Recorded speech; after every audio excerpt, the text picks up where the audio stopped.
this tutorial has helped you with your sewing. Many students find it beneficial to build that wall with post-it notes, extra tape, or adhesive, but it's not necessary to build this wall. If you know where the 1/4 inch is on your machine and you feel comfortable sewing without this wall, then do so.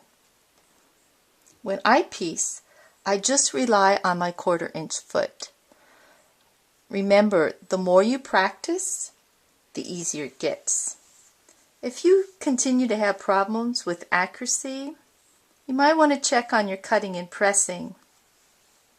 Accuracy not only depends on sewing that accurate 1/4 inch seam, but also if you've cut your pieces out accurately, so you might want to double check on that. And after you've sewn, that you've pressed the seam properly. Choosing blocks that have less seams might also be helpful. For example, this star is about 12 inches from edge to edge, and there is in this section 1, 2, 3, 4 seams. So if you're off about a thread on each seam and there's 4 seams, maybe at most you'd be off about 1/8 of an inch or 1/16 of an inch over 12 inches, and you could probably ease that in.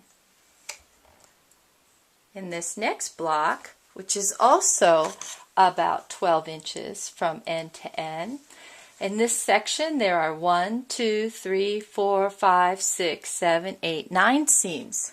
So now if you're off about a thread, then that means 9 times the thread width is maybe 1/8 to 1/4 of an inch, and probably you'd still be able to ease that much in over 12 inches. But if you pick a block that has even more seams like this star, then it's going to be much more difficult to ease in those seams. And this pineapple block right here, there happens to be 1, 2, 3 little blocks in this section. If you go all the way across, I believe there's about 36 seams. And so if you're a thread off, it's going to make it much more difficult when you try to match things up.